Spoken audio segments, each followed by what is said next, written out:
We're gonna see the best gold farms for Cataclysm today, 10 of them actually, okay? We are gonna start with the most popular and I would say a very important gold farm in Cataclysm, and that is dailies. Remember that in Cataclysm we got 9 reputations that we gotta farm, and to get our pre-raid bees and all that stuff, you know? And your PvP too actually, if you count the Tolbarad dailies, and they also have the side effect that they net a lot of gold. Now, again, you should be doing the dailies anyway, and the gold is the cherry on top, right? Even still, remember that you also have profession dailies that give you a couple levels in the profession that you're doing, and that's gonna save you a bunch of level from materials leveling it, especially in the later levels of the profession when they become really expensive. If you don't really need to do dailies, I recommend you still do the Tolbarad dailies. They are pretty quick to do, they are fun, they get a little bit of PvP in them, they net good gold, and at the start of Cataclysm every spec has at least one item from the reputation that is part of their pre-raid vesting slot. Now we are moving to a really cool personal choice of mine, and that is farming TBC heroic dungeons, okay? I know not every class can do this effectively, but if you are a DPS class or even a tank, you can actually quickly clear them and they give a lot of gold. They got a bunch of cloth, they got some elementals in them, and they got a couple items that you can sell very well. TBC disenchant items are very expensive in the market because nobody is really farming TBC for anything at that point, and on top of that you can get a bunch of cool cosmetics like the Cenarion Hippogriff or the Cenarion Tidal. I recommend you should do all the dungeons in Sangarmash, and then you should do all the dungeons in Okindon. They are very efficient. As a matter of fact, Shadow Labs is so good that you can farm them in normal and they are still pretty good. Now we are moving to gathering professions. Now mining, herbalism and skinning. They got materials that you need to craft stuff, you know, that like every other expansion. There is a lot of crafted gear in Cataclysm that is best in slot for a while, and they always go for a premium. But in my opinion, okay, this is the hot take, a very slept-on profession for money is archaeology. Archaeology has a bunch of cool mounts, and it also has many pre-raid vesting slot items. For example, Zinc Rod, the best 200 in tier 11. Okay, if you are playing a 200 DPS or a Blood Decay, God forbid, you gotta level up your archaeology. And because archaeology sucks, that means that if you level up your archaeology and then you at max level farm for it, you can get a bunch of artifacts, I think they call them.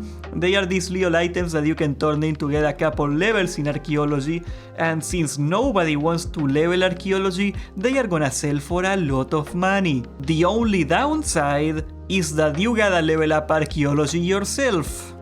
Yep. Now for this auction house flipping, this is another really nice way to get money if you got the capital to do it, you know. You flip in, you buy low, you sell high. There is a lot of niche items in Cataclysm that are very easy to manipulate. Ironically, the archaeology market is a very good example of this. There is always a small supply of them, so buying all of them up and reselling them at a markup is something that a bunch of scummy people are gonna do. It works. There is a couple profession items that come to mind too, but honestly it is hard to predict how the market is gonna work out, and I am not about to teach you how to day trade or something like that, okay? If you are willing to study the market, to fail a lot, and to learn, the reward for doing this is immense. Otherwise, just go killing boars somewhere or something for money. Okay, now we are gonna go over a farm that is not common knowledge, and that is soloing Blackrock Caverns. Yes, you are gonna need some gear to do this, but basically there is a couple classes in this game that can solo the entire dungeon in normal mode, okay? This is a Cataclysm dungeon, if I am not mistaken the easiest one, and you are gonna be getting a bunch of Cataclysm green items from it. You can also get pre-raid best in slot BOEs if you are lucky, but most importantly, you can get a bunch of disenchant materials and cloth. As far as I know off the top of my head, right, Paladins, Blood Decays, Fury Warriors, Demonology Warlocks, feral druids and shadow priests can do this. So, you know, it's a very in gear levels, you know, some classes are gonna be better than others, but they all can do it, so you should consider it. And now we are gonna talk about a farm that is much more easy, and that is all TBC raids. As far as I know, every class can do it at a DPS spec.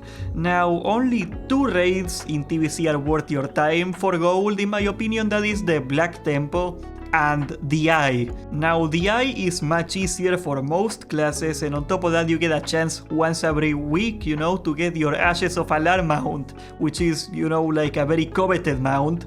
Everybody wants one of these. Ideally, you skip straight into the bosses, as they are the ones with the big money, and besides, if you wanna get some transmog, TBC has a bunch of really cool sets. Who could forget the tier 5 Warlock set? Oh my god.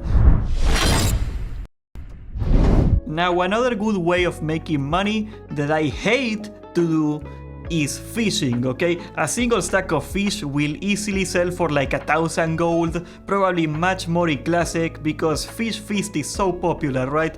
I personally cannot stand fishing. I think it is the most boring thing ever, but it is pretty brain dead, and on top of that, you get some good gold. Extra points if you get cooking up too.